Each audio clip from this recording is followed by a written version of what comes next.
Hey YouTube, it's Alexi Giovani here and welcome to my channel. I'm bouncing back with another video on Animal Crossing, except this one is crossing over to New Leaf and showing some of the similarities and differences between the two. Check my linked video where I ordered and received a copy of New Leaf for the Nintendo DS, which I borrowed from Producer Man, my younger son. Note though, I've been playing New Leaf for only about a month, so I'm sure there's much in the game that I haven't yet discovered. Having said that, let's get stuck into it, and I hope that you enjoy the trip down memory lane or new memories if you've never played New Leaf. First up, the shops.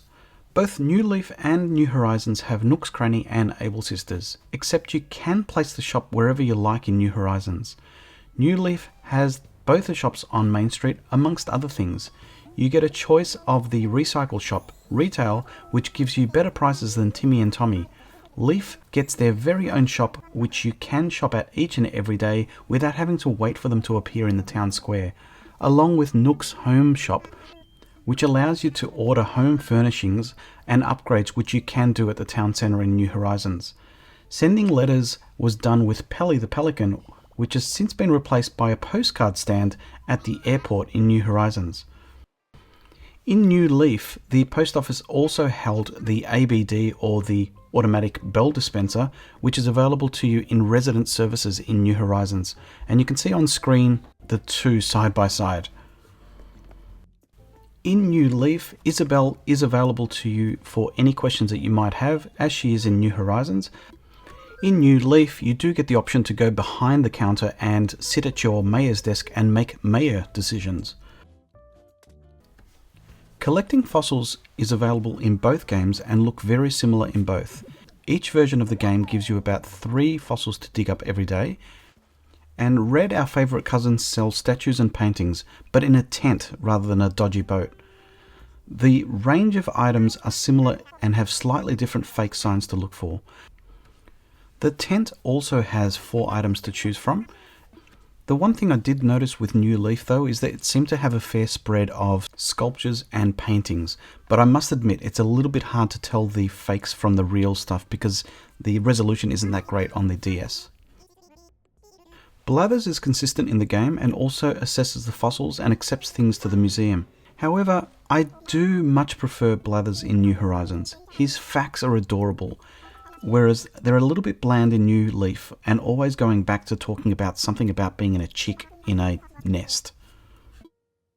New Leaf does a great job explaining things, which is where I'd found out about the birds and the owls and what they meant at the top of the bulletin board. It explains that the birds appear when you have unread notices. When you get a chance, check out my 11 Secrets of New Horizons, which is linked above and in the description. August Fireworks is consistent in both games, and as you can see, Red also makes an appearance with his raffle stall, and Isabelle gives out her boppers. New Horizons does have a slight improvement in the sense that you can customize the fireworks, which you obviously can't do in New Leaf. Unfortunately, it was only the one night that I got to experience on New Leaf, so I didn't get to experience it to its fullest.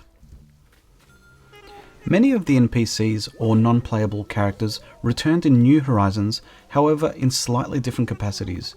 Wisp, for example, is available to you in a genie lamp, which makes sense. He's also available every single day and grants you a single wish, like inviting an amiibo to the campsite or giving you something you'd like. The cool thing about New Leaf, as it was rebranded as Welcome Amiibo, is that you can invite other characters. You aren't just limited to Animal Crossing. You can invite Legend of Zelda characters like Epona and buy Link's clothing, as well as other items from the Link series. Things that are available to you at the campground, note this is in addition to the campsite, are purchased using Meow coupons rather than bells. So you can see on screen here you can buy things like Link's outfit, which would be awesome. You get more of a backstory to the Able sisters. Sable still has a crush on you, which is really cute, and Mabel still does her best to embarrass Sable with her eagerness for you coming into the shop. The ability to share designs was just made available to me in New Leaf, so it's similar to New Horizons, but I haven't had a real good chance to try it out. In New Leaf, the three sisters all still work together, with Label working in an adjacent section to the store before she hits the big time and starts becoming a fashion label designer. If you look carefully, you can also see some of the Mario franchise series being available to you in the store, much to what we had released to us in New Horizons. Speaking of adorable, it's amazing to see the connection between the friendly turnip salesperson Daisy May, who does mention in New Horizons that she's the granddaughter of Joan. I haven't yet confirmed whether the pricing is the same in New Leaf. That is, closer to 90 bells is a great price, so do let me know in the comments below if you do know. Lloyd, or Lloyd for those Lego Ninjago movie fans out there, is the same dude that collects the funds for infrastructure around the town. Both games take until the next day for the structure to be built and for you to make them available to you.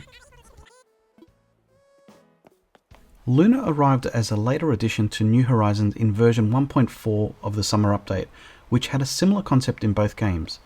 Luna is available as another store on Main Street as opposed to a bed in New Horizons. You can upload copies of your town for others to visit. You can also see both of mine on screen if you wanted to visit my town or island.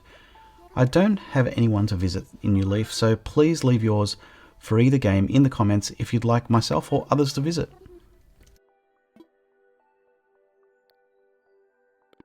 Now Sahara. This is an interesting one. For those used to New Horizons, you'll know that Sahara visits every so often as she does in New Leaf. In New Horizons she sells either rugs, flooring or wallpaper. She also gives you redeemable coupons if you get enough of those coupons to redeem. However, the main difference is that Sahara in New Leaf comes and decorates your house for you. You wait outside as she fixes up your walls and floorings to hopefully something good. I must admit I was a little bit shocked when I was ushered out of my own house, but it made for an interesting change. Now onto Harv. I found him a little bit weird in New Horizons and a little bit out of context. As a hippie though in New Leaf, it made sense as he was available to you as the campground manager. RVs would arrive daily along with an RV of any amiibo characters that you would invite through Wisp. The hippie and the camper thing just made sense in New Leaf, but it's a little bit out of whack having his own island in New Horizons. Maybe the whole island thing was a door opening to Tortimer's island that you can do in New Leaf as well. Gulliver involves a bit more geography trivia knowledge where he asks you something about the world and you have to try and pick the location that he describes. He does also send you a souvenir like he does in New Horizons. This differs to Gulliver in New Horizons where I'm still working towards my 30 helps to try and get my golden shovel. I must admit, often I see the thought bubble on a villager's head with either dread or a wish that they want to move. What I found funny in New Leaf is that they give you forward notice of when they're going to move. As you can see here, Crackle has penciled in a date of the 26th of the month as to when they're going to leave. You still get a chance to say no, but it does give you a little bit more notice. And if you do say no, both games give the villager a very gracious departure.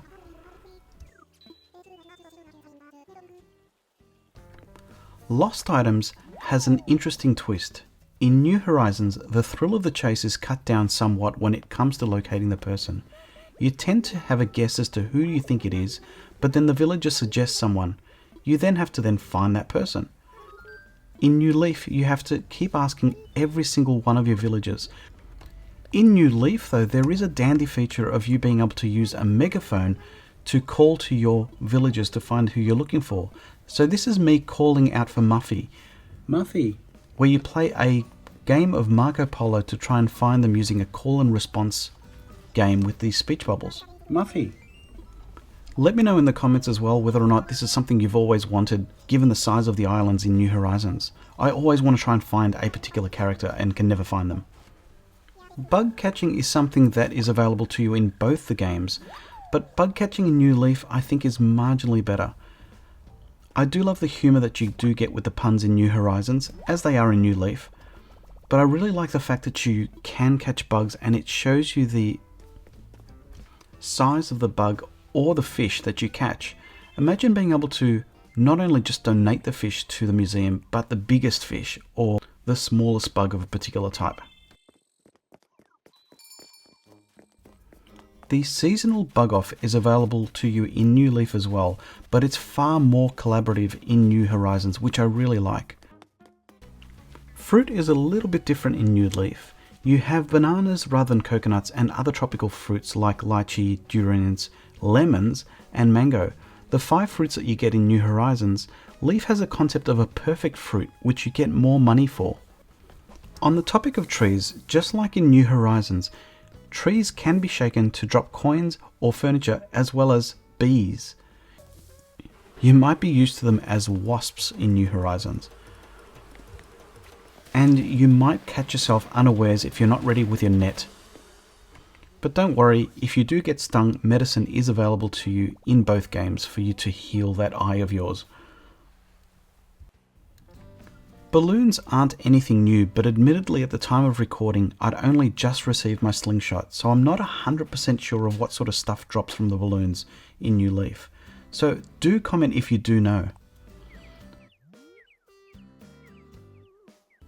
Villagers also do continue to get the irrits and shown in this Wind Waker-like swirls of anger, which is carried over to New Horizons.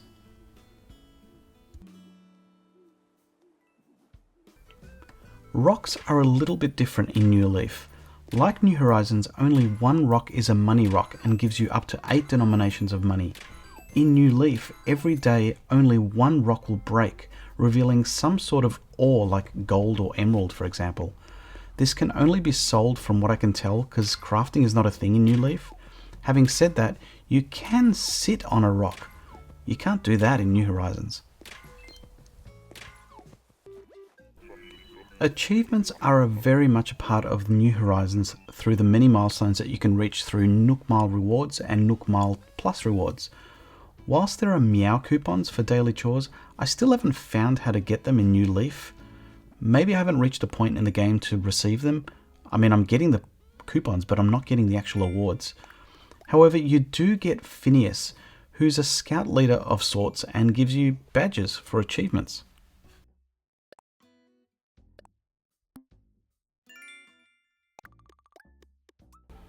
There is a crossover between New Leaf and Happy Home Designer, which gives creative license to players to decorate their homes and get judged accordingly. Happy Home Academy, or HHA, is part of New Leaf, though I did find their mechanism for feedback much better explained. Rather than getting one weekly feedback item, you get detailed feedback of what you're doing right and wrong from Lyle. There's also some sort of showcase feature which is being policed by Isabel's twin brother Digby.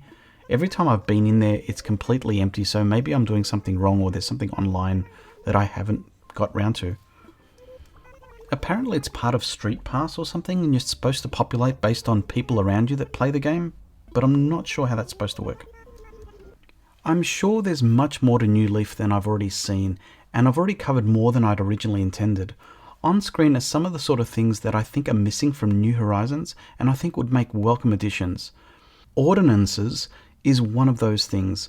They allow you to pick one of 4, like a wealthy town, a beautiful town, an early bird, or a night owl. The early bird and night owl shift the shop times and villager wake up times so that you can adjust to your lifestyle, but you can get around that through time traveling. However, the wealthy town concept is cool.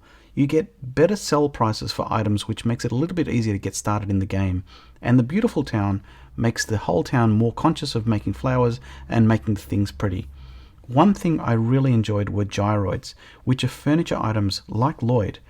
Whenever it would rain, you would find spots like you do with fossils and dig them up to collect these collectible gyroids. They move and dance to music depending on the pitch and frequencies in the songs. I'd love to see these in New Horizons, like a lot of people would. Let me know if that's something you're looking forward to. Some of the stuff that I do enjoy in New Horizons is the fact that your flowers don't die. Terraforming is available to you. When you receive new villagers, you can go villager hunting rather than just random arrivals. Blather's facts on bugs and fish are cute as. And you can also place the shops wherever you'd like, in addition to the fact that you get bigger pockets. On screen you can see some of the virtual reality that you've got access to when it comes to the DS. You can't do that on a Switch, But some of the things I'd love to see in summary are ordinances would be awesome. Being able to get the bugs and fish sizes would be great, along with the mini games that you do get with Tortimer, which is available in New Leaf. And collecting gyroids would be absolutely awesome. Let me know in the comments below what you're looking forward to in what hopes to be a massive version 2.0 of New Horizons. So this is Alexi Giovani signing off, and until next time, see ya!